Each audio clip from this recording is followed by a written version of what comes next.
Mano Polo, bakit po kayo nandito sa labas? Mahamog na po dito. Dumating na po ba galing eskwelahan si Nazayim at Shaven? Ay, hinihintay kasi kita. Malapit na kasing dumilim, ay wala ka pa. Yung mga kapatid mo kararating lang din. Kumusta nga pala ang pag-apply mo ng trabaho? Tatawagan na lang daw po ako kapag may bakante. Katulad po nung mga nauna, puro na lang tatawag.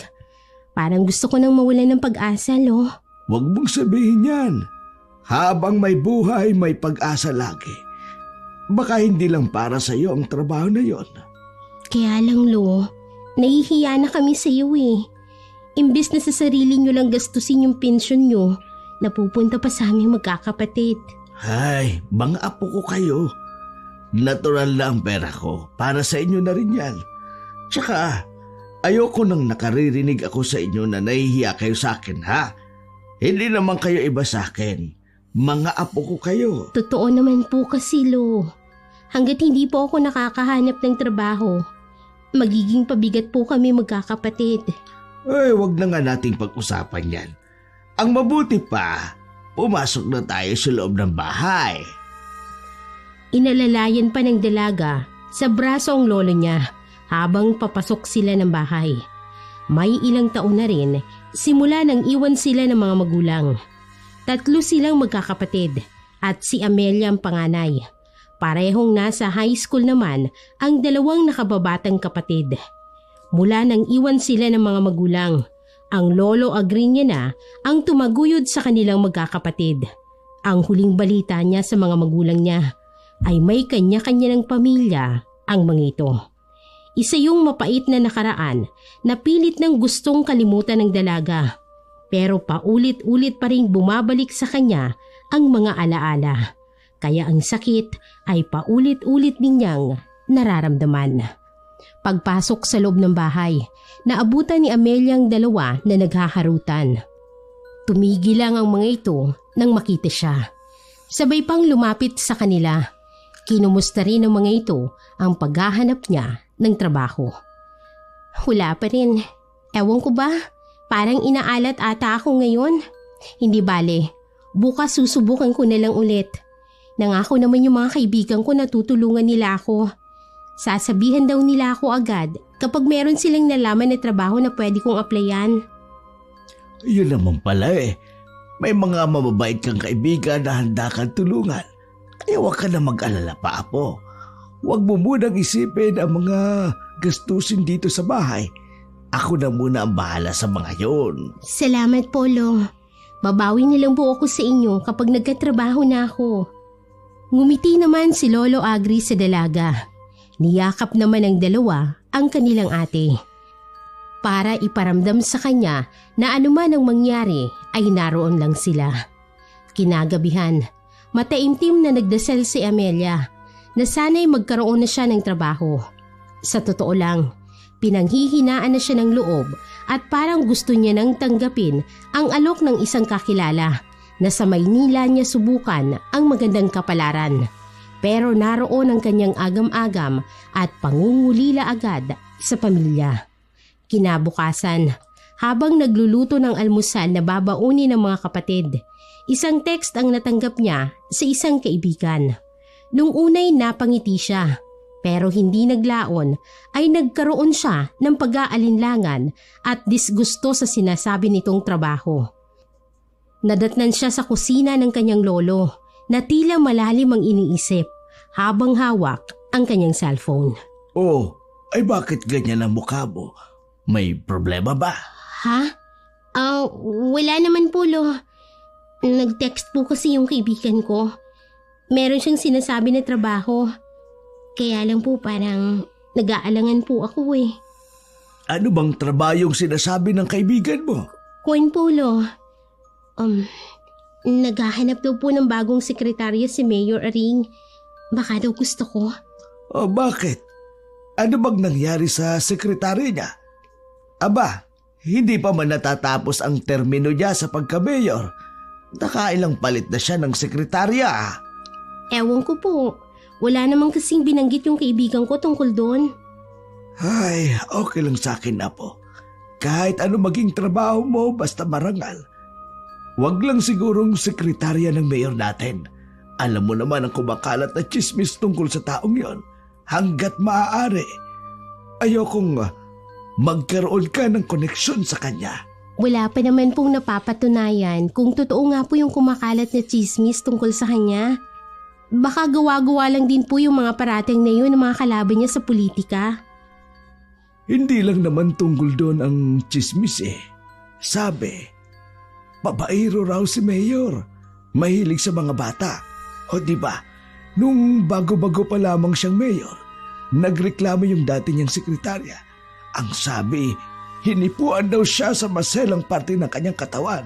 Kayo na rin ba ang nagsabi noon na hindi naman po itinuloy ang reklamo? Di ba ho? Umalis na yung buong pamilya ng babae dito sa atin. Oo, sabi, binayaran daw para manahimik.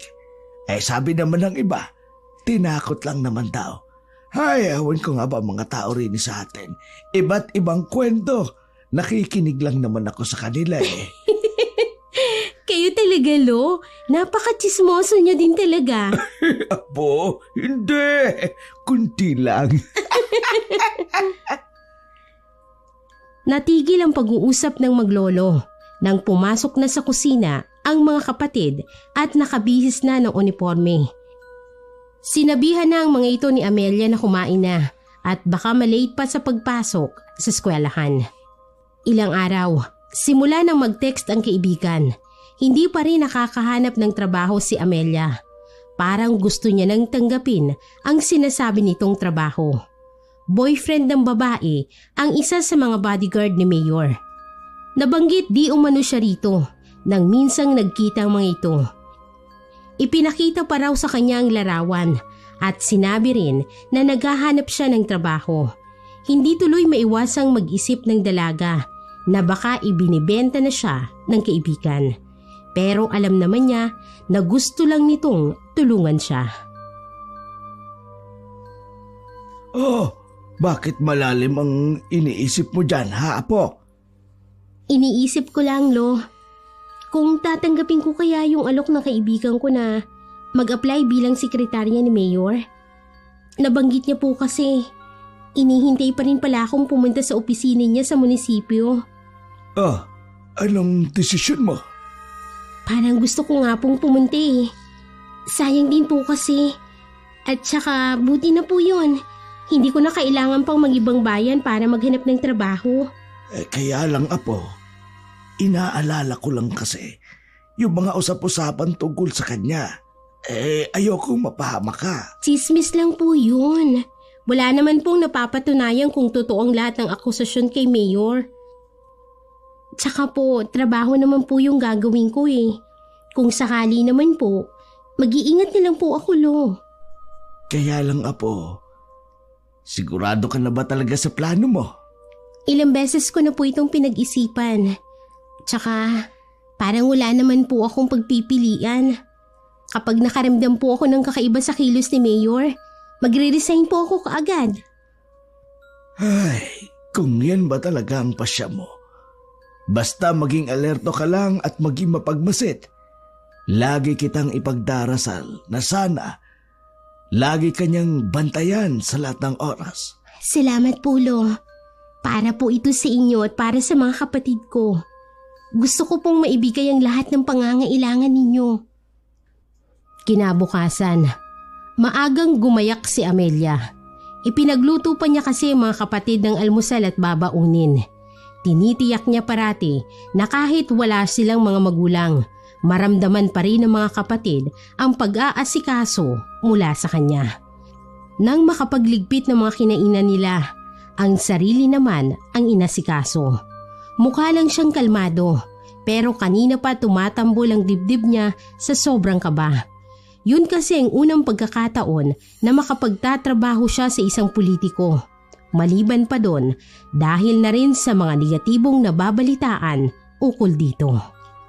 Pwede ka namang mag-back out sa plano mo, Iha. Kung nag-aalangan ka, ayokong napipilitan ka lang dahil kailangan mo ng trabaho. Lolo naman, kung makapagsalita naman kayo ay parang sasabak ako sa gyera nito. buo na po ang desisyon ko. Huwag niyo po akong alalahanin, ha? Kaya ko naman ang sarili ko. Tsaka po, hindi naman po tayo sigurado kung matatanggap ba ako eh. Ay, nako. Sige na, basta mag-iingat ka. Kung sana lang nandito ang mga magulang nyo, hindi mo kailangang akuin ang responsibilidad para sa mga kapatid mo. Maaga ka tuloy na mulat sa malaking responsibilidad. Huwag na po natin silang pag-usapan. Alam ko may galit ka pa rin sa kanila. Hindi naman kita masisisi sa bagay na yan. Hindi kita pipiliting patawarin sila sa ginawa nilang pag-iwan sa inyo. Malaking katanungan pa rin po sa akin kung bakit nagawa nila kaming abandonahin. Kahit nga po aso, kapag nawawala sa tabi nila ang mga tuta nila, hinahanap nila kaagad. Pero sila, iniwan na nga kami. Hindi na talaga nila kami nagawang balikan. Paano kung wala kayo ng mga panahon na yun? Baka naging palaboy na lang kami. Kaya kahit siguro po sa kabilang buhay, hindi ko sila magagawang patawarin. Ay, nauunawaan kita, Apo. Ako man ay may galit din sa ginawa nila. Lalo na sa nanay niyo. Hindi ako makapaniwala na may inang kayang abandonahin ang sariling mga anak. Hindi namin siya pinalaki ng lola mo na maging walang puso. Okay na po ako. Kahit na hindi na sila magpakita pa. Ang mahalaga naman po nandyan kayo, Lo. O ano bang oras ang punta mo sa munisipyo? Baka malate ka. Pasensya ka na, Iha, ha? At hinunta pa kita. Okay lang po. Buti nga po't nagpahunta ako sa inyo. Kanina pa po ako parang may paru-parong naglilipanan sa tiyan ko. Para din pong tumatambol ang dibdib ko sa sobrang kaba. Sabi ko na sa'yo kung nag-aalilangan ka, pwede ka namang wag nang tumuloy. Wala nang atrasan, Tolo. Nakabihis na nga ako eh. Sige.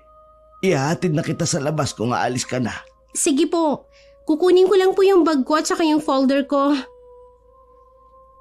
Tinatanaw pa ni Lolo Agre ang apo habang sakay ng tricycle na maghahati dito sa bayan. Mula naman doon ay sasakay pang muli ng jeep para makarating naman ng munisipyo. Hindi maiwasan ni Lolo Agre ang mag-alala para sa apo. Naroon kasi ang kanyang pangamba na totoo ang kumakalat na chismis sa mayor nila. Maganda, makinis at matangkad ang dalaga. Marami itong manliligaw mula pa noong nag-aaral ito. Dangan lamang ay mas prioridad nito ang pagtulong sa mga kapatid kaysa unahin ang pag-ibig. Hindi malayong magustuhan ito ng mayor nila, katulad ng dalagang mga tipo nito. Piping dalangin na lang ni Lolo Agri na sana'y hindi matuloy sa pagiging sekretaryang apo kay Mayor Aring. Ngunit tila hindi kinatigan ng panahon si Lolo. Pagdating kasi sa munisipyo sa bayan, agad na ipinatawag si Amelia sa opisina ni Mayor. Sa labas pa lang ng pinto, naroon na ang 2 bodyguard na sinuyod pa ng tingin ang kabuuan ng dalaga. Pareho pa siyang binigyan ng mga ito ng malisyosong titig. Hindi na lang yun pinansin ng dalaga. Tanggap ka na, Iha. Ho? Talaga po? Hindi nyo man lang po ba titingnan yung folder ko po? Hindi na kailangan, Iha. Di ba kaibigan ka ni Cecilia? Yung girlfriend ng isang bodyguard ko. Siya ang nagsabi sa akin ng mga bagay na dapat kong malaman tungkol sa'yo. Natutuwa nga ako at pumunta ka rito. Pero paano yan? Pwede ka na bang mag-umpisa bukas? Ngayon na sana. Kaso kailangan kong lumuwas ngayon eh. Okay na po sa akin kung bukas po ako mag-uumpisa ng trabaho, Mayor. Oo nga pala, Iha. Lihiti mo ka bang taga rito? Bakit ngayon lang kita nakita? Ho? Baka po sa dami ng mga tao dito sa lugar natin, hindi nyo na po makilala yung mga tao. Taga rito po talaga ang lolo ko. Sa bagay nga, kung noon pa siguro kita nakilala, malamang noon pa kita naging sekretarya. Para tuloy gusto kong mapakanta ng "Bakit ngayon ka lang?" Ho? Ano pong ibig niyo sabihin sa sa tanong niyong yan? Bakit ngayon ka lang nag-apply ng trabaho sa akin? Kasi po, Mayor, may trabaho po ako dati. Sa kabilang bayan pa. Ganun ba? O paano yan? Bukas mag-umpisa ka na at na maging sekretarya na kita. Sana nga magtagal ka sa akin. Naputo lang kanilang pag-uusap nang may kumatok at sumungaw ang ulo ng isa sa mga bodyguard ni Mayor. Anito, oras na para umalis sila. Tumango naman si Mayor at nagwika na tatapusin lang ang interview sa kanya at lalabas na rin. O paano, Amelia? Magkita na lang tayo bukas, ha? Oho, maraming salamat po, Mayor. Asahan niyo pong pagbubutihin ko po ang trabaho ko sa inyo.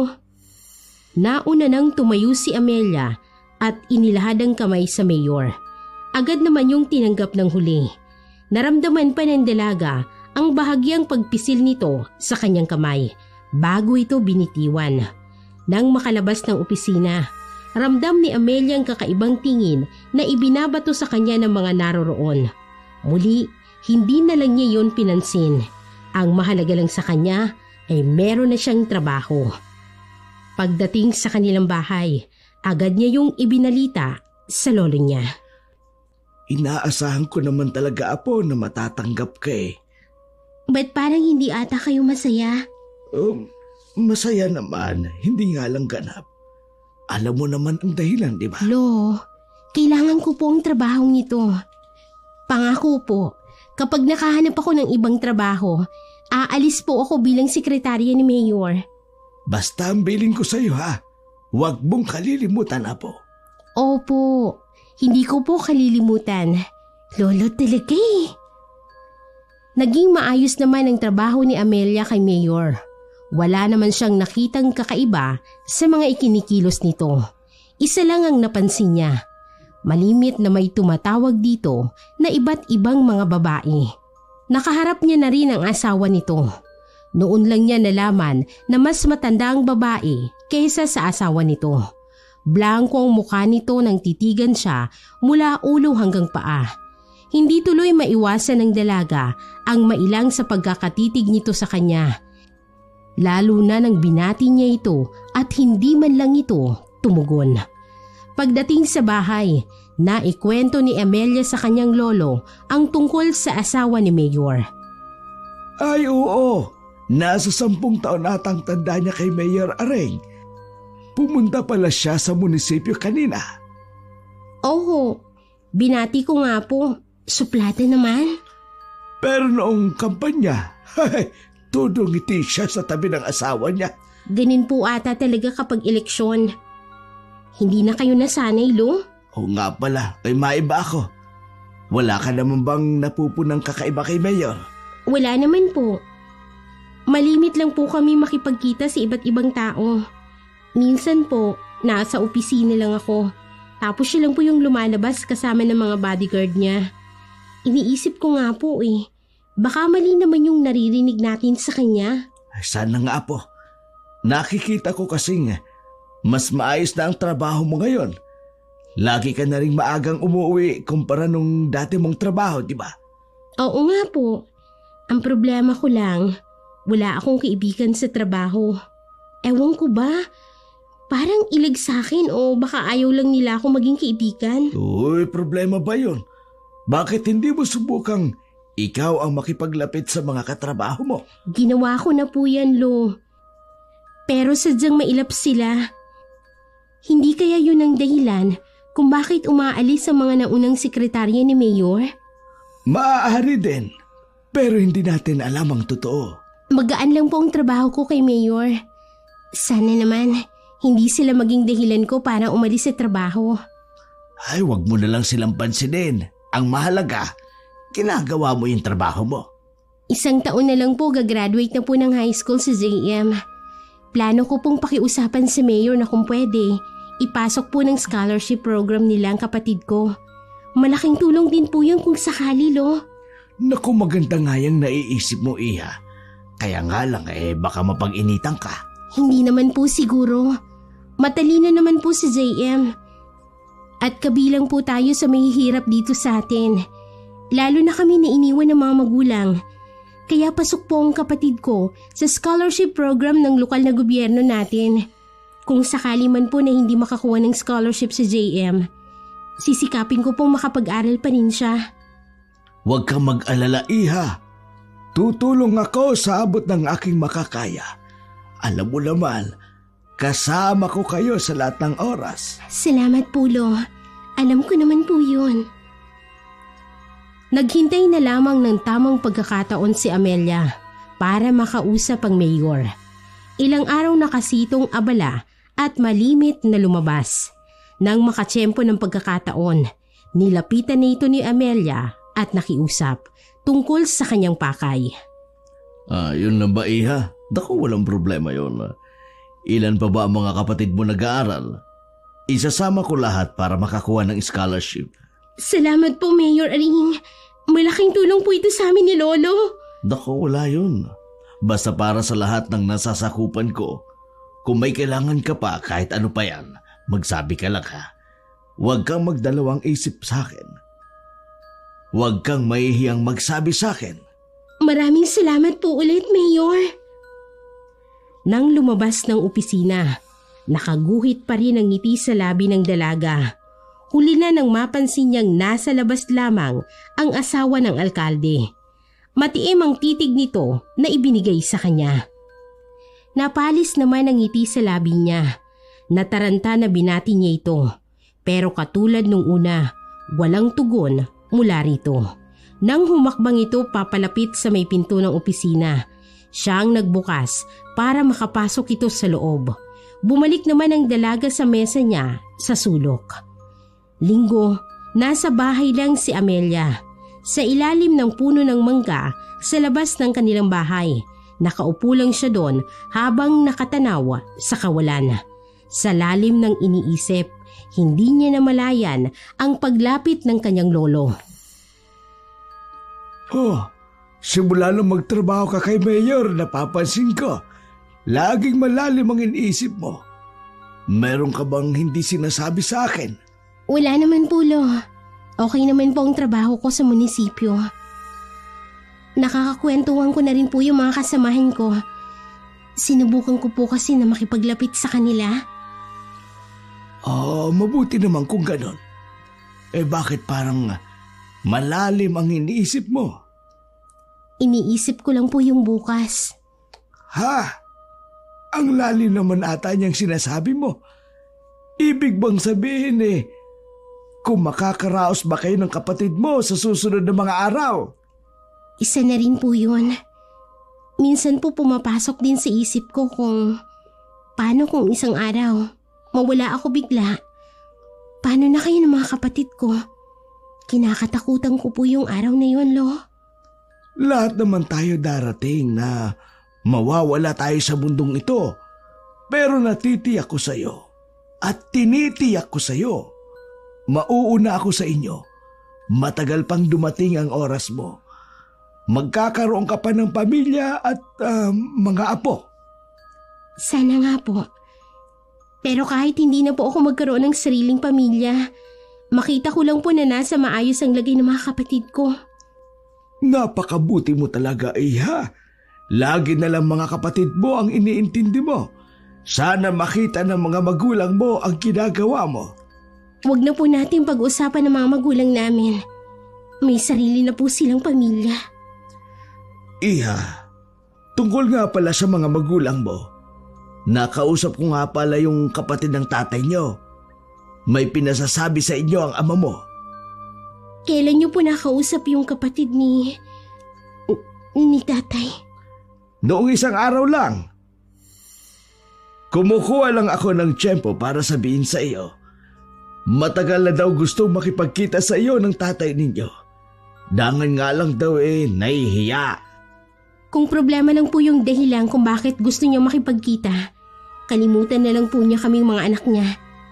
Baka nga po hindi na siya makilala ng dalawa Wala namang binanggit na anuman yung kapatid ng tatay mo. Pero kung sakali man na dumating yung panahon na makipagkita sa inyong tatay mo, kung ayaw mo siyang kausapin, Hayaan mo ang mga kapatid mo na magdesisyon kung gusto ba nilang makausap ang kanilang ama. Alam kong nasasabik rin ang mga kapatid mo sa presensya ng mga magulang nyo. Ibibigay ko na lang po yung desisyon na yan sa mga kapatid ko. Ayoko na pong hadlangan yung kagustuhan nila na makita yung mga magulang namin. Pero ako po, kahit po dumating yung araw na mawala ako, hindi ko po sila mapapatawad sa ginawa nilang pag-iwan sa amin. Kitang-kita ni Lolo Agri ang pinaghalong galit at pagdaramdam sa anyo ng dalaga. Batid niya na malalim ang ginawang sugat ng mga magulang nito sa apo. Kahit siya ay may galit siya sa anak dahil sa ginawa nitong pag-iwan sa mga apo. Ilang buwan na rin ang nakalilipas mula nang magtrabaho si Amelia bilang sekretarya ni Mayor. Masasabi niyang maayos naman ang kanyang trabaho. Unti-unti na rin niyang napapansin ang pagiging malapit ni Mayor sa kanya. Malimit sa umaga, may nadaratnan siyang regalo sa kanyang mesa. Minsan, nagpapabili ito sa isa sa mga bodyguard nito ng pananghalian niya. Madalas din itong magyaya na kumain sila sa labas sa pag-aakalang may kinalaman yun sa trabaho. Mayor, akala ko po may kakausapin kayong mahalagang tao. Kaya niyo po ako isinama para isulat po yung mga detalye na magiging usapan ninyo. Ang totoo niyan, Iha, wala naman talaga. Alam ko kasi na hindi ka naman sasama sa akin kapag sinabi kong tayong dalawa lang ang lalabas. Ho? Baka po may makakita sa atin tapos makarating po sa asawa ninyo. Kahit po wala tayong ginagawang masama, alam niyo naman po ang utak ng mga tao, Mayor. Alam ko naman yun, Iha. Kaya nga dito kita dinala sa kabilang bayan. Dahil walang nakakikilala sa akin sa lugar na to, makakapag-usap tayo na maayos. Tungkol po ba saan ang pag-uusapan natin? Pwede naman po yatang sa opisina na lang. Naku, hindi maaari dun, Iha. Ikaw na rin mismo ang nagsabi. Iba mag-isip ang mga tao. Ayaw kong bigyan nila ng mali siyang pagiging malapit natin. Pwede po bang diretsahin niyo na po ako? Kung ano pong gusto niyong sabihin. Baka po hinihintay na ako ng lolo at mga kapatid ko. Sige, hindi na ako magpapaligoy-ligoy pa. Gusto kita, Amelia. Hindi lang basta sekretarya ko. Bonus na lang yung masipag ka at magaling sa trabaho mo. Siguro naman hindi ka inosente sa gusto kong mangyari. Pasensya na po. Pero nagkakamali po kayo kung iniisip niyong papatulan ko po kayo. Trabaho lang po talaga ang gusto ko. Marami ko ng beses na narinig yan. Hindi naman kita minamadali. Pag-isipan mo rin ang inaalo ko. Pinasiyasat ko na rin ang pagkatao mo at ang buo mong pamilya. Nalaman ko na iniwan pala kayo ng mga magulang nyo. Noong maliliit pa lang ang mga kapatid mo. Tanging ang lolo mo lang kasama mo sa buhay. Napamaang na lang ang dalaga kay Mayor. Marami pa itong sinabi sa kanya. Sa huli, iniabot nito sa kanya ang maliit na tarheta. Ikaw at ako lang ang nakakaalam ng pribadong numero na yan. Tawagan mo lang ako. Handa akong tumulong. Kahit ano pa. At kung magkano pa ang kailangan mo sa akin, sabihin mo lang. Hanggang ihatid siya nito sa kanilang bahay. Walang naging imik si Amelia. Maliban sa nagpasalamat siya sa paghatid sa mga ito sa kanya. Pagpasok niya sa kanilang bahay, naroon sa sala ang kanyang lolo. Bakit gising pa kayo? Sina JM at Shaven po. Hoy, pinatulog ko na kanina pa. Ang sabi ko ako na lang maghihintay sa'yo. Apo, sino ba yung naghatid sa'yo? Sina Mayor po. Isinama po ako sa kabilang bayan. Meron po kasi kaming kinatagpo roon.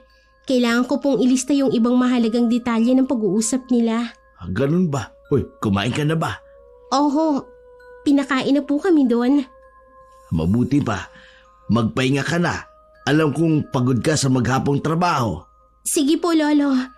Matulog na rin po kayo. Tumango naman si Lolo Agri. Inilak lang muli ng matandang lalaki ang pinto at saka bumalik na rin sa silid nito. Kinabukasan, pagpasok ni Amelia sa munisipyo, pakiramdam niya ay pinagtitinginan siya ng mga kasamahan sa trabaho kahit abala naman ang mga yon sa kanilang mga ginagawa. Pagdating sa mesa, nagulat pa siya nang makitang may kahon doon. Batid niya kung kanino galing yon, kaya naman agad niya yung itinago sa takot na may makakita. Bandang tanghali, dumating naman ang asawa ni Mayor. Katulad ng mga nauna nilang pagtatagpo, binati niya ito pero walang tugon. Dire-diretso na rin itong pumasok sa opisina ni Mayor. Lumipas ang isang linggo na wala namang ibang binabanggit si Mayor tungkol sa inaalok nito sa kanya. Naisip na lamang niya na baka nakalimutan na nito yon. Nakahinga naman siya ng maluwag. Nabawasan na rin ang pagkailang na nararamdaman niya tuwing kaharap si Mayor. Pag-uwi niya ng hapon sa bahay, sinalubong siya ng kapatid na si Shaben na umiiyak. Anito, na-aksidente raw si JM at nasa ospital ngayon. Agad siyang nagtungo sa ospital kung saan naroroon ang kapatid. Sinalubong siya ng kanyang lolo na bakas ang labis na pag-aalala sa anyo nito. Ano pong nangyari sa kapatid ko? Kumusta po ang lagay niya ngayon, Lolo? Ang sabi ng mga kaklase niya nagharutan daw kasi sa tabi ng daan. Aksidente namang naitulak. Saktong may dumaan daw na pampasahero na jeep, kaya nabangga ang kapatid mo. Yung mismong driver ang nagdala ng kapatid mo rito sa ospital. Siya din ang sumundo sa akin sa bahay. Kailangan daw operahin yung braso at binti ng kapatid mo. Kaya ang sabi ng doktor, kailangan muna nating magbigay ng paunang bayad. Ho? Bakit hindi mo na nila unahing operahan ng kapatid ko bago sila humingi ng bayad? Apo! Hoy, saan ka pupunta? Bumalik ka rito! Naabutan naman ni Lolo Agre ang apo niya na nakikipagtalo sa isang doktor at nurse. Anong klaseng doktor kayo? Nag-aagaw buhay na yung kapatid ko! Ayaw niyo pang gamutin? Naturingan pa man din kayo mga doktor! Sumumpa kayo na magpapagaling ng mga may sakit pero pera lang pala ang halaga sa inyo! Apo, tama na. Puntahan na lang natin ang kapatid mo. Kanina ka pa niya hinahanap. Bakit ganun sila? Kesyo wala tayong pera, hindi nila iniintindi yung kapatid ko! Hanggang hinila ni Lolo Agri ang dalaga. Walang tigil ito sa pag-iyak. Lalo pa itong napahagulgol ng malakas nang makita ang kalagayan ng kapatid. May benda sa braso at binti nito. Puno ng galos ang buong mukha nito. Kising na kapatid ko. Nandito na ang ate. Kumising ka na. Pakiusap. Ang sabi ng nurse kanina, kailangan sa loob ng 24 oras maoperahan ng kapatid mo. Dahil kung hindi... Gagawa ko ng paraan. Hintayin niyo po ako rito. Saan ka pupunta, Iha? Maghahanap po ako ng mahihiraman. Bantayan niyo lang po muna sa JM. Walang nagawa, kundi sundan na lang ni Lolo Agri ng nag-aalalang tingin ang dalaga. Napabuntong hininga na lang siya habang nakatingin sa nakaratay na apo. Pinangingilidan na rin siya ng luha sa mga mata sa kawalan ng pag-asa. Wala pang kalahating oras nang dumating ang dalawang nurse. Anila, dadalhin na raw nila sa operating room ang binatilyot o operahan. Biglang nagliwanag ang mukha ng matandang lalaki dahil sa narinig. Sumunod siya sa mga ito hanggang sa labas ng OR. Sakto namang dumating si Amelia. Apo, uoperahan ang kapatid mo ngayon. Salamat sa Diyos. Saan ka ba nakahiram ng perang pampaopera sa kapatid mo? Sa isa pong kaibigan na kagagaling lang sa abroad. Salamat naman at may mabuti pa ring tao na pwede mong lapitan. Opo, Lo. Kaya wag na po kayong mag-alala sa bayarin natin dito sa ospital. Ako na pong bahala ron. Naiiyak naman sa tuwa ang matandang lalaki. Hindi nito namalayan ang bigat ng aura ng dalaga ng mga oras na iyon. 1 linggo pang nanatili sa ospital ang kapatid. Tuwing pagkalabas sa munisipyo, dume-diretso roon ang dalaga. Nadatnan niyang tulog ang kanyang kapatid kaya sa labas na lang nag-usap ang maglolo. Asikasong-asikaso ang kapatid mo. Maya-maya nga'y pinupunta ng doktor at nurse. Talaga po, iba talaga ang nagagawa ng pera. Ang inaalala ko lang, iha, baka mabaong ka sa utang. Ayos lang po yun, Lo. Ang importante naman po ligtas sa JM. Di bali na pong mabaon ako sa utang. Basta para po sa mga kapatid ko. Pasensya ka na, apo, ha, kung wala ako masyadong naitutulong. Ano ba kayo, Lo? Yung alagaan at pagpag-aralin niyo kami noon, malaking tulong na yun sa amin.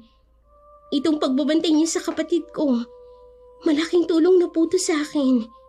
Hindi ko po ito makakaya kung wala po kayo sa tabi ko. Ginagapa ng dalaga ang kulubot na kamay ng lolo niya.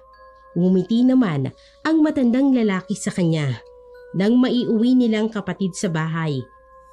Kumuha pa si Amelia ng private nurse na mag-aalaga sa kanyang kapatid. Bakit kailangan mo pang kumuha ng private nurse? Mahal ang bayad sa ganyan. Okay lang yun, Lo. Mabuti nga po para mabilis na gumaling si JM. Kaya ko namang alagaan ng kapatid mo eh. Hindi mo na kailangan kumuha pa ng ibang tao. Baka lalo ka lang... Ayoko rin po kayong mahirapan. At saka kailangan pong buhatin ni JM. Hindi niyo po kakayanin, Lo. Sige na nga. Ikaw nang bahala. Napansin ni Lolo Agre ang pagbabago ng dalaga.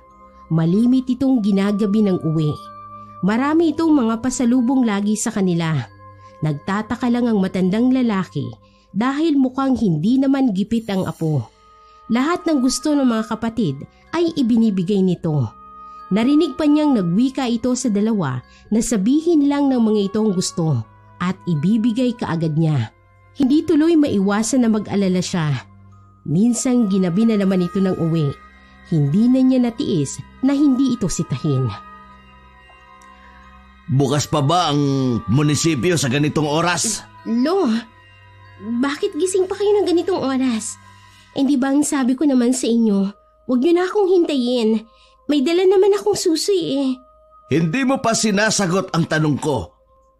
Isinama po ako ni Mayor Paluwas. Ganun po di ba ang trabaho ko? Kung nasaan siya, kailangan nandun din ako. Siya nga. Baka kung anong may kababalaghan na yan sa likod ng pagsama-sama mo kay Mayor. Ano naman? Wala po ba kayong tiwala sa akin? Bakit niyo ako pinag-iisipan ng ganyan? Akala mo ata hindi nakararating sa akin ang balita? May kumakalat na chismis tungkol sa inyo ni Mayor. Huwag mong kalilimutan. Hindi lang ikaw ang taga rito ang nagtatrabaho sa munisipyo. Alam mo ang kasabihan, may tega ang lupa, may pakpak ang balita. Anong akala mo sa akin? Kahapon lang ipinanganak. Huwag mo ko gawing taga-apo. Mas naniniwala pa ba kayo sa mga taong walang alam gawin, kundi ang magkalat ng chismis kaysa sa sarili niyong apo? Gusto ko lang malaman ang katotohanan.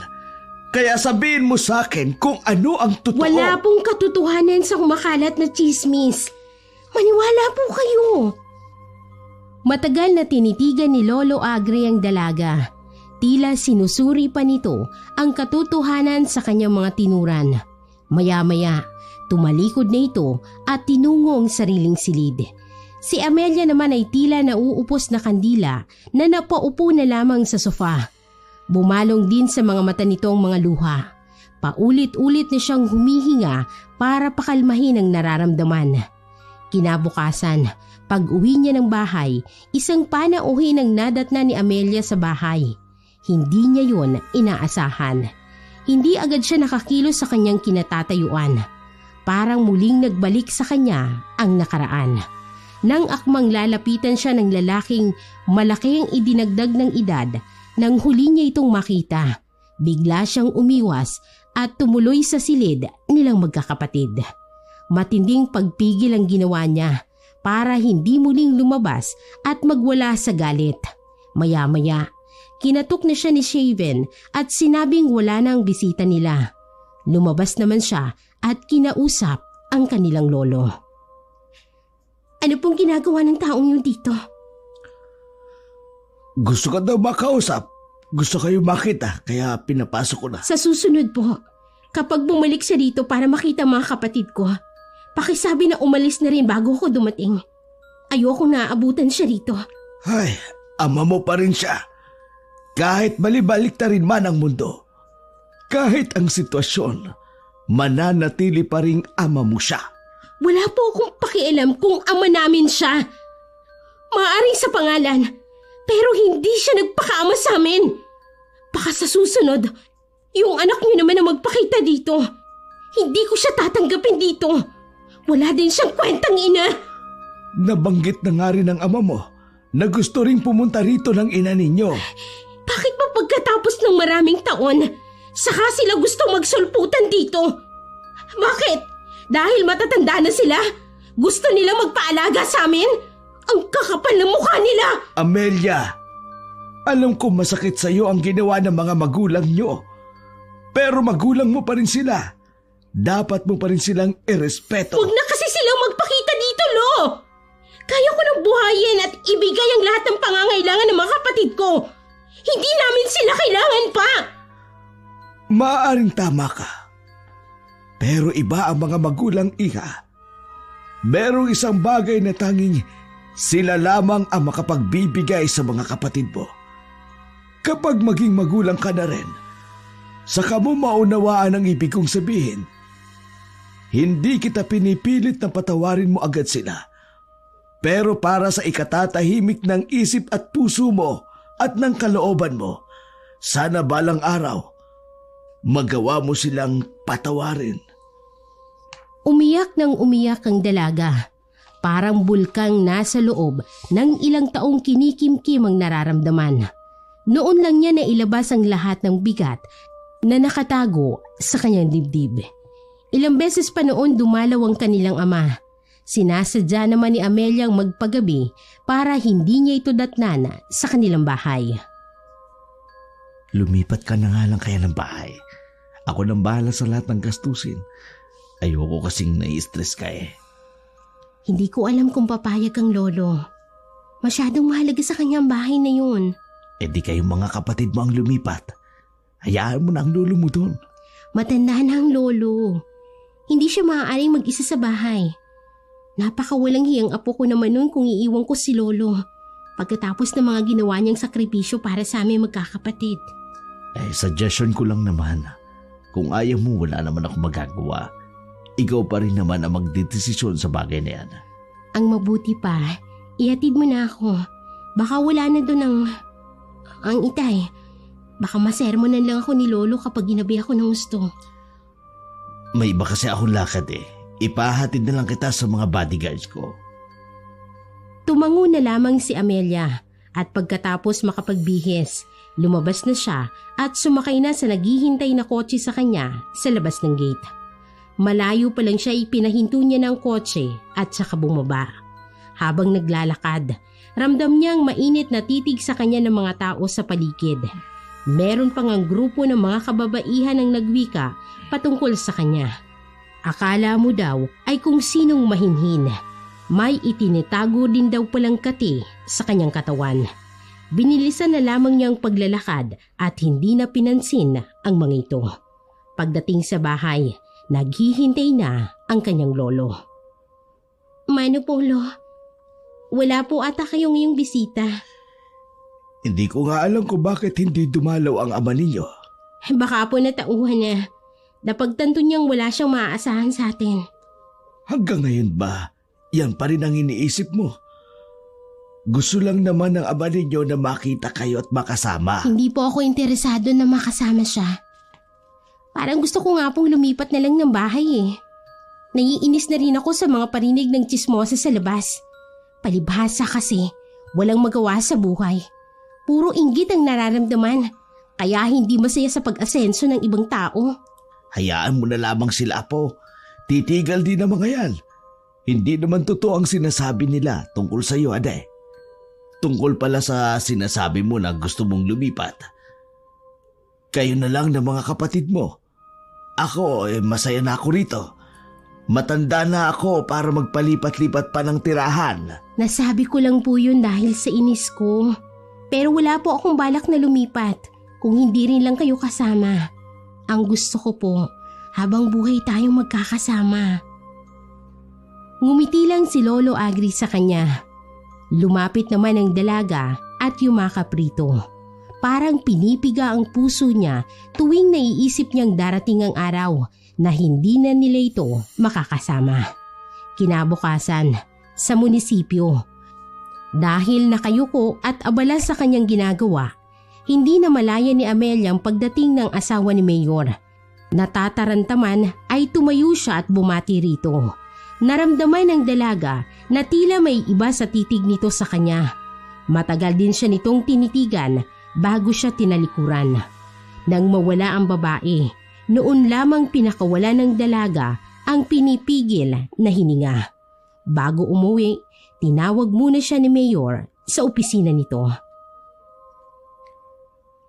May kailangan ka? Tungkol ba ito sa asawa mo?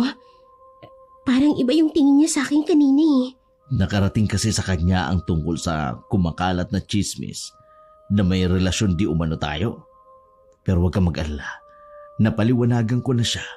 Nagawa-gawa lamang iyon ng mga kalaban ko sa politiko. Madali namang naniwala. Kaya huwag ka na mag-alala. Parang gusto ko nang tapusin ang relasyon na to. Natatakot din kasi ako na matuklasan ng lolo kong totoo. Maraming beses na ako nagsinungaling sa kanya. Ano bang kalokohan yan? Nasa kama ka na. Bakit gusto mong bumalik sa balik eh? Hindi na kasi kaya ng konsensya ko. Marami na tayong nilolokong tao. Kaya nga gumagawa ako ng paraan, diba? Kaya huwag ka na matakot. Huwag mo kong iiwan katulad ng iba. Hindi ko kakayanin kapag nawala ka rin sa akin. Pakiramdam ni Amelia ay nagbabanta ang tono ni Mayor, kaya lalo siyang nahintakutan. Para tuloy gusto niyang pagsisihan na pumayag siya sa gusto ni Mayor. Pero kung hindi siya pumayag sa kondisyon nito, malamang mas grabe pang nangyari sa kapatid na si JM. Ang malala, baka hindi na nila ito kasama ngayon. Kay Mayor siya humingi ng tulong noon. Hindi na siya nagdalawang isip na tawagan ang numerong ibinigay nito sa kanya. Agad itong nagbigay ng tulong. Ito mismo ang tumawag sa ospital kung saan dinala ang kanyang kapatid. Hanggang sa kasalukuyan, tumutulong ito sa kanya para maibigay ang lahat ng kanilang pangangailangan. Nangako rin ito na ibibigay ang lahat ng gusto niya sa tamang panahon. Habang nag-aayos ng mga gamit, tila lumilipad naman ang kanyang diwa. Tuwing uwian na, lagi siyang nagpapahuli. Iniiwasan niya kasi ang mga malisyosong tingin na ibinabato sa kanya at ang mga nakakalokong ngiti ng mga kasamahan. Tuluyan na rin niyang iniwasan ang mga ito sa takot na mausisa ang tungkol sa kanila ni Mayor. Marami siyang naririnig na matutulad din siya sa mga naunang sekretarya. Pagdating sa bahay, galit na sinalubong siya ng kanyang lolo. Namumula pa ang mukha nito sa matinding galit. Kahit sinampal pa ko ng katotohanan, mas pinili ko pa rin magbulag-bulakan. Mas pinili ko pa rin paniwalaan ang mga sinasabi mo. Ano po bang sinasabi niyo? Hindi ko po kayo maintindihan. Huwag ka nang magbaang-baangan pa. Nakausap ko mismo ang asawa ni Mayor. Galing siya rito. Wala ka na ba talagang kahihiyan? Galing po dito, asawa ni Mayor? Oo! At siya mismo ang nakiusap na tigilan mo na ang asawa niya. Alang-alang sa mga anak nila. Nasaan ang prinsipyo mo? Ang mga pangaral ko sa'yo? Ha? Simula lang iwag kayo ng mga magulang nyo. Talaga bang ibinaba mo na lang gano'n ang sarili mo? Para saan ang pera, ha? Para sa pera ba? Yun ba ang mahalaga sa'yo? Oo na! Oo na! Totoong sinasabi ng babaeng yun. Pero ginawa ko lang naman yun para mailigtas sa JM. Wala naman tayong ibang pagkukuhaan, Lo. Wala namang pakialam sa atin mga tao dito dahil parehas natin silang mahirap. Pero bakit hanggang ngayon? pumapayag ka pa rin gamitin ka niya dahil gusto mo rin ang perang ibinibigay niya sa'yo. Paano mong nasisikmura na ipakain sa mga kapatid mo ang perang galing sa masama? Pagod na akong maging mahirap. Pagod na ako na sa tuwing gigising, problema natin ang kakainin sa araw-araw. Gusto ko ring maranasan ng mga kapatid ko yung ginawa na hindi ko naranasan noon. Aminin niyo man o hindi, kaya umalis sina tatay at nanay. Gusto nilang takasan ang hirap ng buhay natin dito. Pero apo, kahit araw-araw tayo mag-ulam ng asin, ayos lang sa akin yun. Huwag mo lang sirain ang buhay mo dahil sa kanyang paraan. Olinelo, hindi na ako makakawala pa rito. Hawak na ni Mayor ang liig ko. Hindi, apo. Kaya mong makawala sa sitwasyon na kinasusuungan mo. Hayaan niyo na lang ako sa gusto kong mangyari. Ayoko nang bumalik sa dati nating buhay. Di bali nang paulit-ulit ako magsakripisyo basta para sa mga kapatid ko. Di bali nang malubog ako sa putik, maibigay ko lang ang mga gusto nila. Napatigalgal na lamang ang kanyang lolo sa pagkakatitig sa kanya. Nanginginig din ang mga labi nito, pero wala nang masabi. Marahas na pinahid ni Amelia ang mga luha na naglalanda sa kanyang mga pisngi bago tinalikuran ang matandang lalaki. Kinabukasan, walang imika ng maglolo. Sa trabaho naman, tila wala sa sarili ang dalaga. Nang dumating si Mayor, agad niya itong kinausap. Sinabi niya rito na nagpunta ang asawa nito sa kanilang bahay. Ano? Ginawa yun ng asawa ko. Ang babae talagang yun. Sinusubukan niya talagang pasensya ko. Akala ko pa naman okay na sa kanya ang lahat. Anong gagawin natin? Baka kung anong gawin ng asawa mo. Kakausapin ko siya mamaya pagdating niya sa bahay. Hindi ko palalampasin ang ginawa niya. Ang mabuti pa, tapusin na natin to. Hindi ko na nga alam kung ano pang mukhang iharap ko sa mga tao eh. Wala na silang ginawa kundi pag-usapan ako. Hindi ako papayag na makipaghiwalay ka sa akin. Pagkatapos kong ibigay sa iyo ang lahat, makikipaghiwalay ka rin pala sa huli. Pwes, hindi ako papayag. Mas gugustuhin ko pang makita ang malamig na bangkay at isasama ko ang pamilya mo. Nawindang si Amelia sa diretsahang pagbabanta ni Mayor sa kanya. Tuluyan ng hindi nakapagsalita ang dalaga. Hanggang makauwi sa kanila, wala sa sarili ang dalaga. Muli siyang kinausap ng kanyang lolo.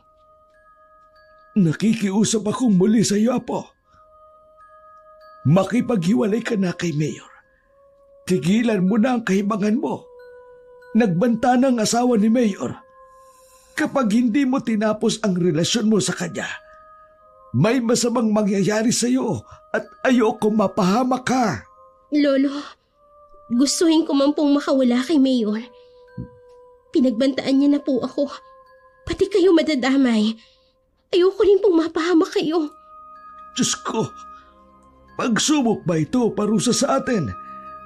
Hindi kita sinisisi, Apo. Alam ko na ginawa mo lang yon para sa mga kapatid mo. Apo, tapusin mo na ang relasyon mo kay Mayor. Yun ang maigi mong magagawa. Pero, paano po kayo? Huwag mo na kami intindihin. Marami ka nang isinakripisyo. Ang sarili mo naman ang isipin mo sa pagkakataong ito. Napailing-iling na lang ang dalaga. Niisipin man lang na mapapahamak ang kanyang lolo at kapatid nang dahil sa kanya. Para yung patalim na paulit-ulit na sumasaksak sa kanya. Nang mga sumunod na araw na pagkikita nila ni Mayor, masyado itong naging agresibo. Nasasaktan na kasi siya nito sa maliit na pagkakamali. Minsan, halos mapatay na siya sa bugbog nito. Buti na lang na isugod siya sa ospital ng isa sa mga bodyguard nito. Pinagbantaan pa siya nito na may masamang mangyayari sa mga kapatid at sa kanyang lolo kung magsusumbong. 3 araw din siya sa ospital bago nakalabas.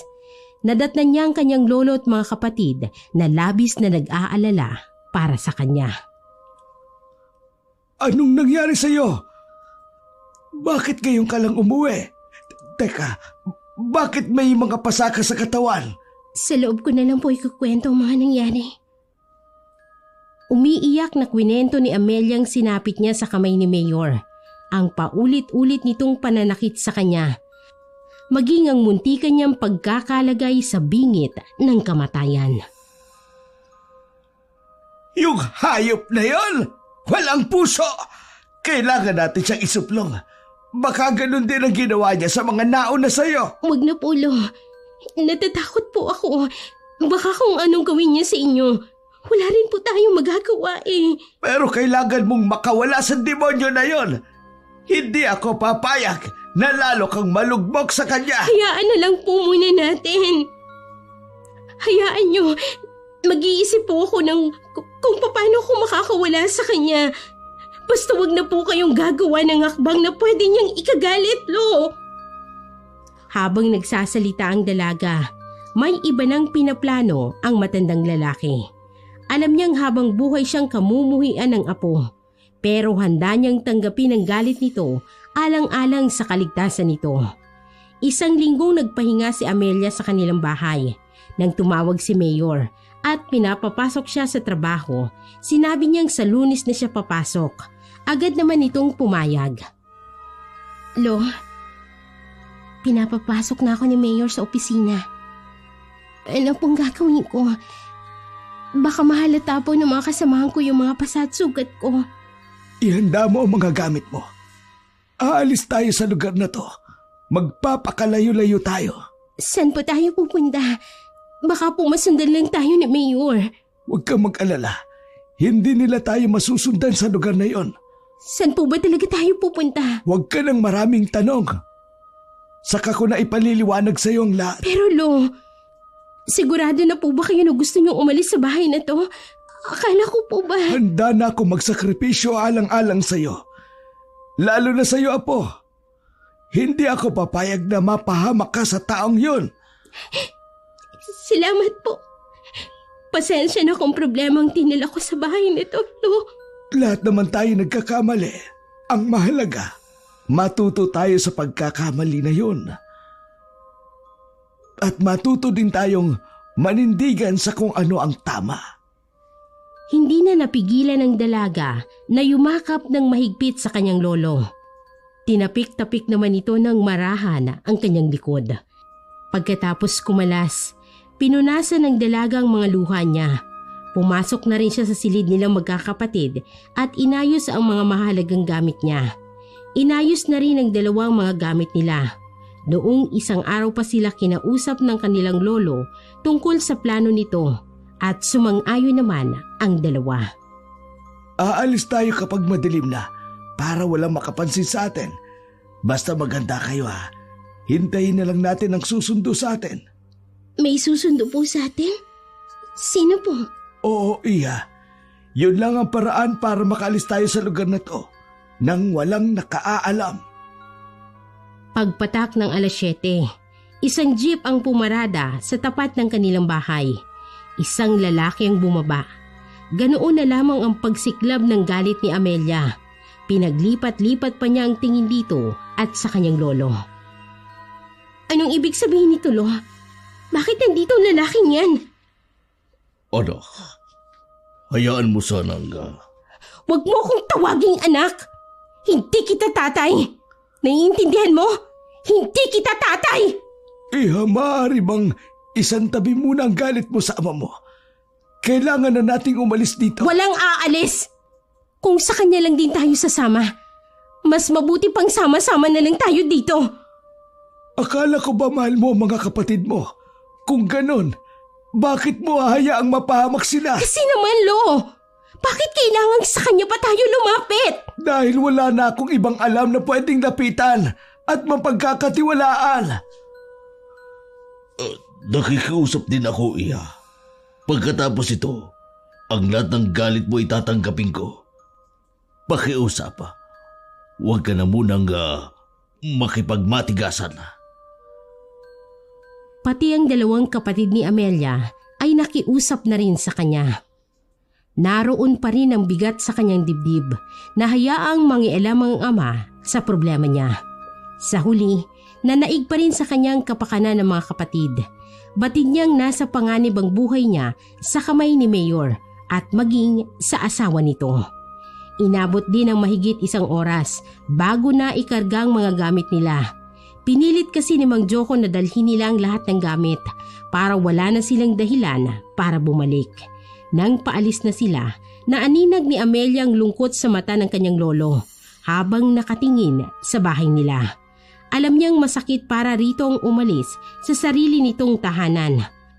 Parang gusto niya tuloy sisihin ang sarili dahil sa nangyari.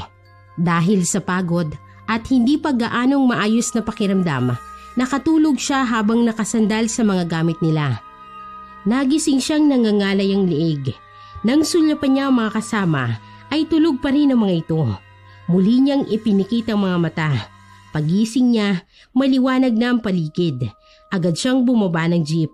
Nasa labas na rin ang kapatid at ang kanyang lolo. Nasaan na tayo? Bakit parang ang init dito? Iba yung hangin. Malapit na kasi tayo sa dagat. Kararating lang natin dito. Ang mabuti pa, tara na muna sa bahay. Mamaya na natin ibaba ang mga gamit sa jeep. Walang imik na sumunod ang tatlo habang nag-uusap ang kanilang lolo at ama. Hindi nagtagal. Narating nilang isang bahay na yari sa kawayan at kahoy. Maaliwalas ang itsura ng bahay at mukhang presko ito. Mukhang hindi naman to bahay. Parang pahingahan lang ang itsura. Ang mahalaga, may matutuluyan muna tayo. Tiyak mo ba, Joko, na hindi kami masusundan dito? Oo, Itay. Ligtas po kayo ng mga anak ko dito. Ay, salamat naman kung ganon. Ang mahalaga lang naman sa akin ay ang kaligtasan ng mga apo ko. Wala nang iba. Nang pinasok nila ang bahay, malaki pala talaga yun sa loob. May 3 kwarto din yun.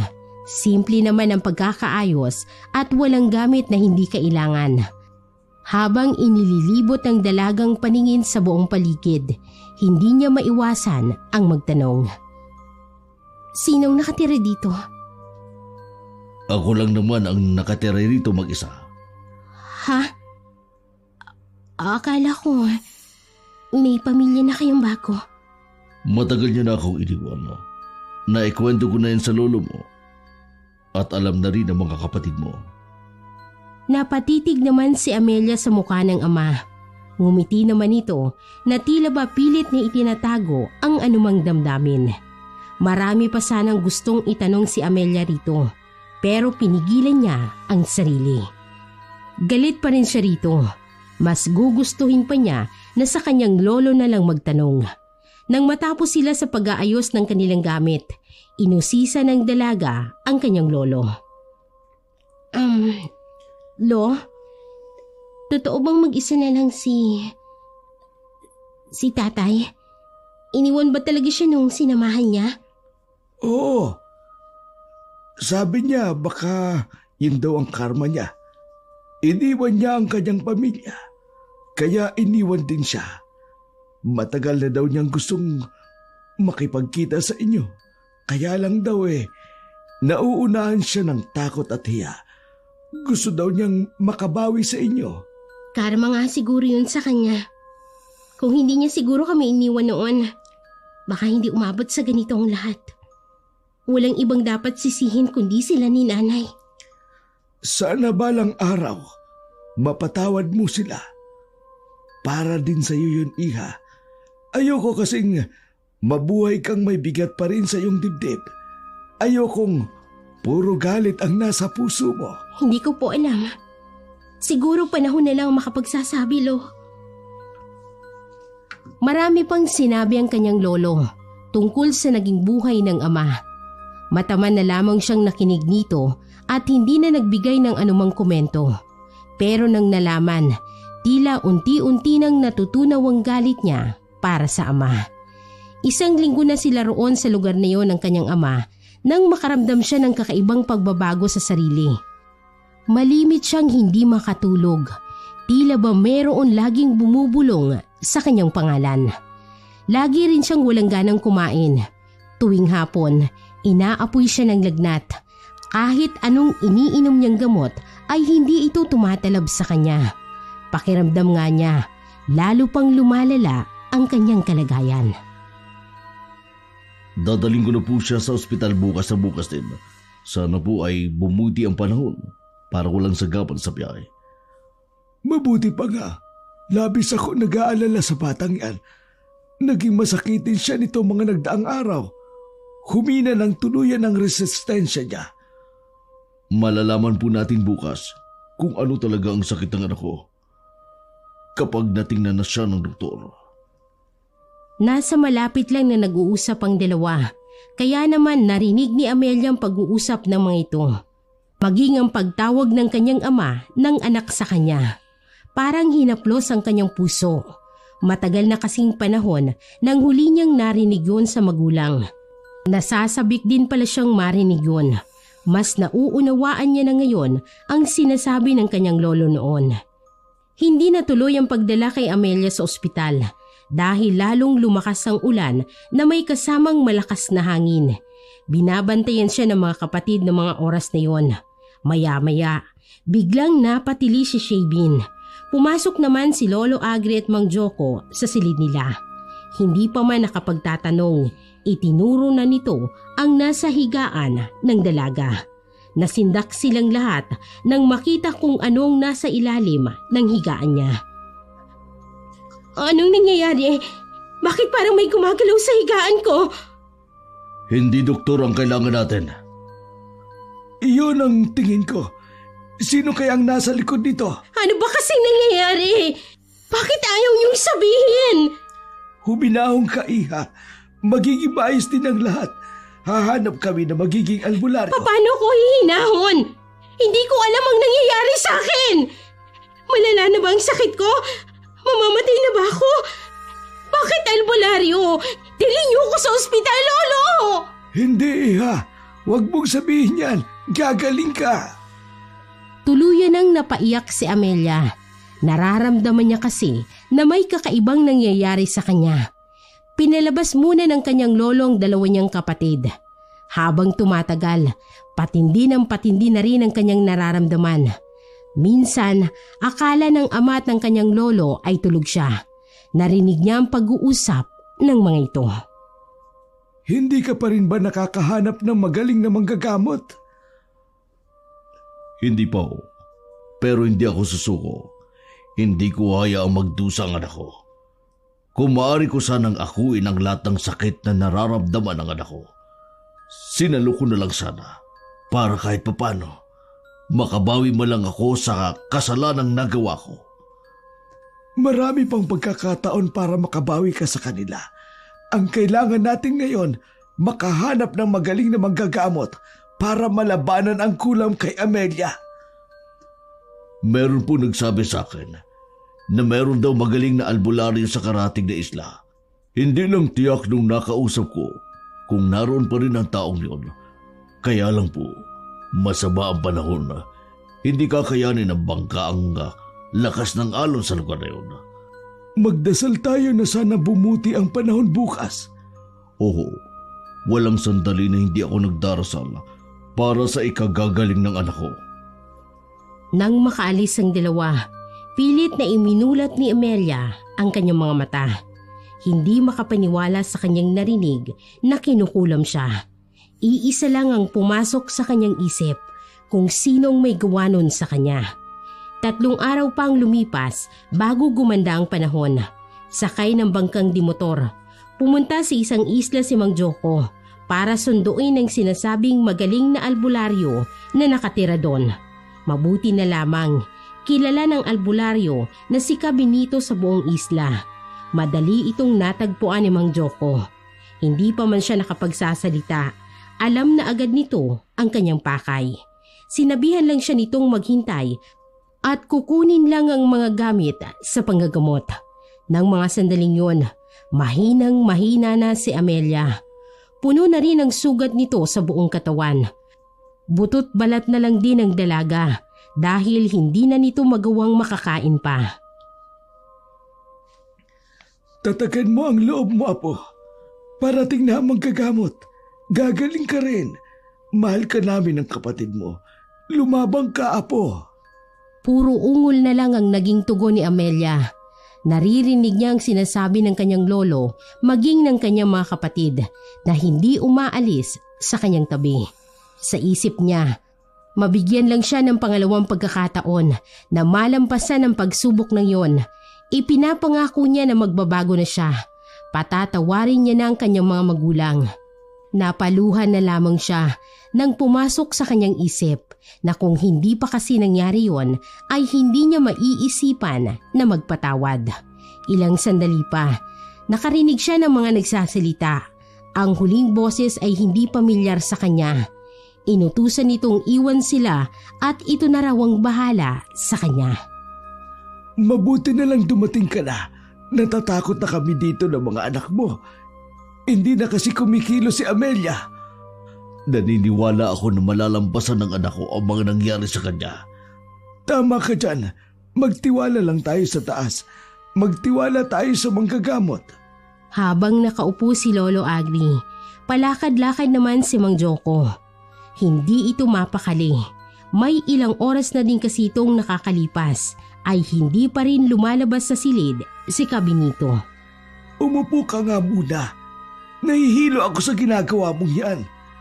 Ito lamang po ang alam kong paraan para kahit papano mawala ang kabako sa dibdib. Walang dapat nasisihin kundi ako. Hindi sana mangyayari yun kay Amelia kung hindi ko sana iniwan sila noon. Hindi sana magkukrus ang landas nila ni Mayor kung nagpakama ako sa kanila. Wala na tayong magagawa pa.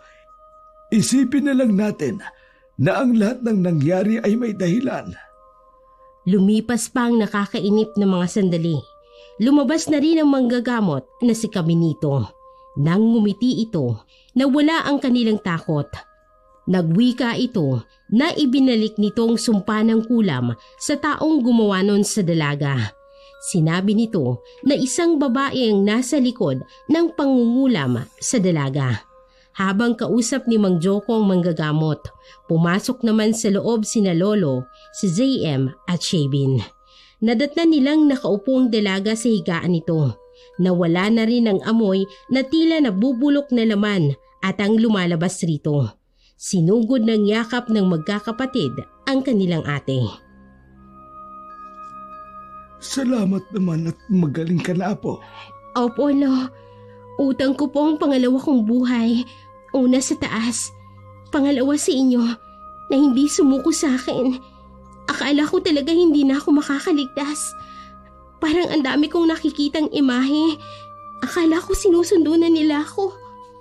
Siguro nga hindi mo pa oras. May misyon ka pang hindi mo pa nagagawa.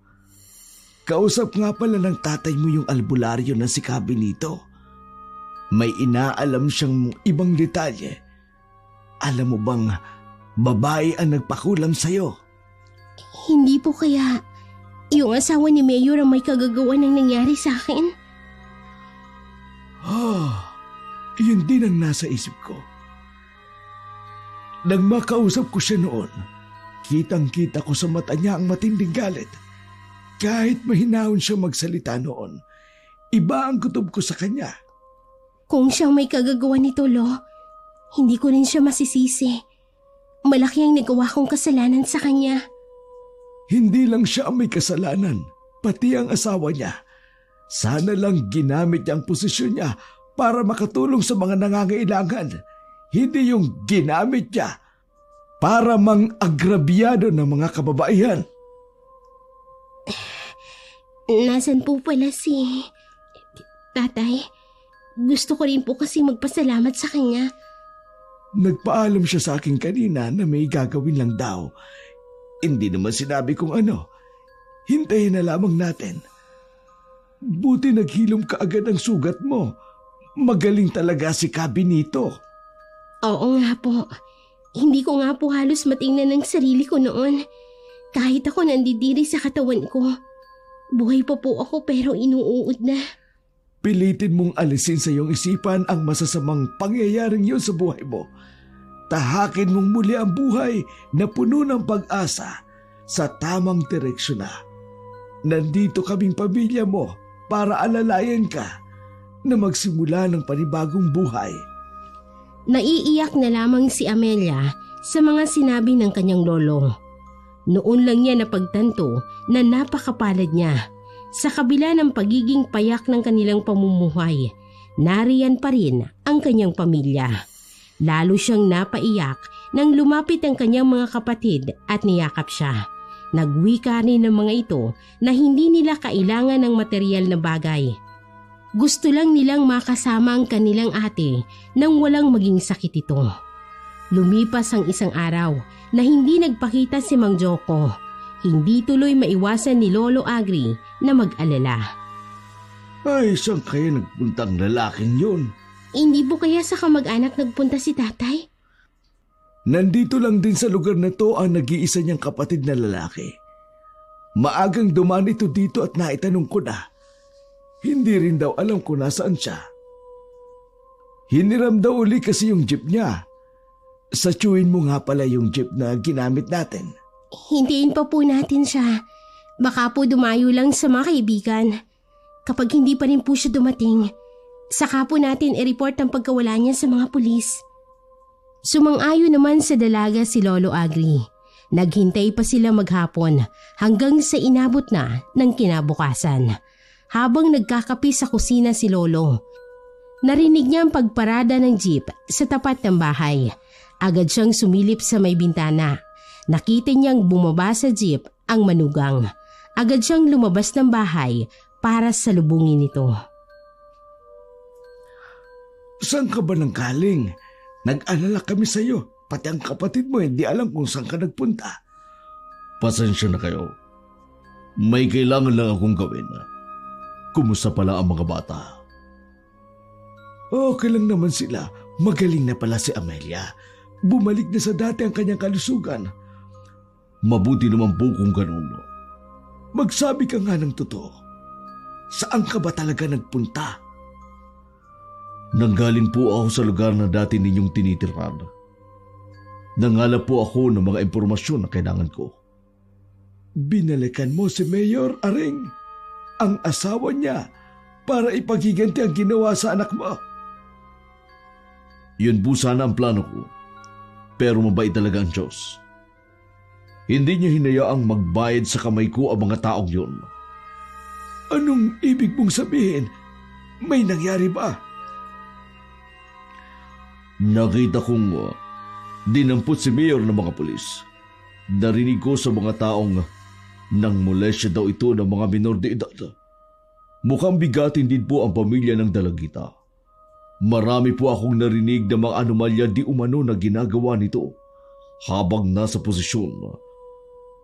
Ang asawa naman po niya, hindi makapagpakita sa mga tao. May sakit daw, pero ang alam ko, sa kanya ibinalik ni Kapi dito ang kulam na ginawa niya sa anak ko. Masama ang gumante. Masigit ang iyong aanihin. Kung natuloy nga ang balak mo, mas mabuti na lang hindi pinahintulutan ng nasa taas. Oo nga po. Sa ngayon, gusto ko na lang ibuhos ang buong panahon ko para sa mga anak ko. Magbagong buhay kasama sa lugar na ito.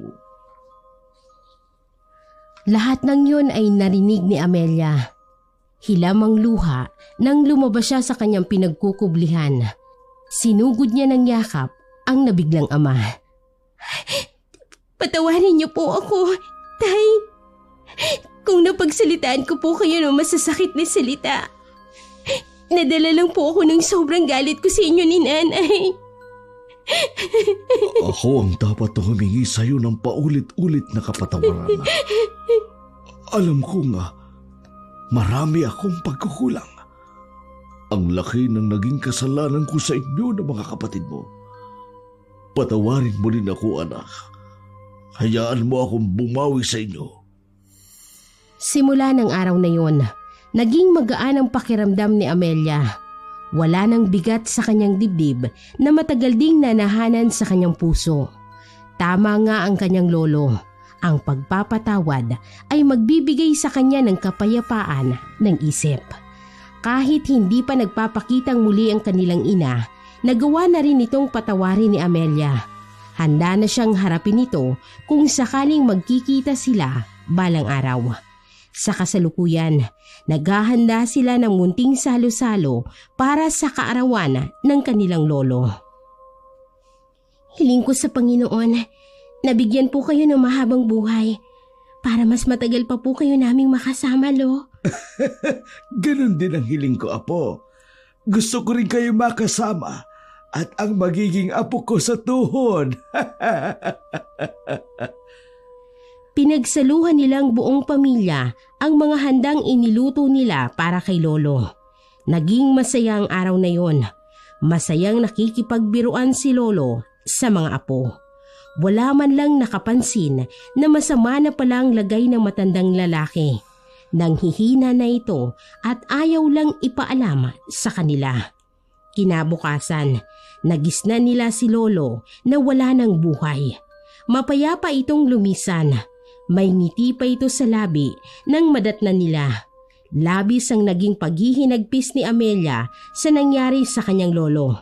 Sa buong pagluluksa niya, naroroon ang kanyang ama na laging nakaalalay sa kanya. Sa kasalukuyan, may sari-sarili ng pamilya ang dalawa niyang kapatid. Siya naman, mas pinili na lamang mag-isa habang buhay. Baon ng malulungkot at masasayang alaala ng mga karanasan na hindi niya malilimutan.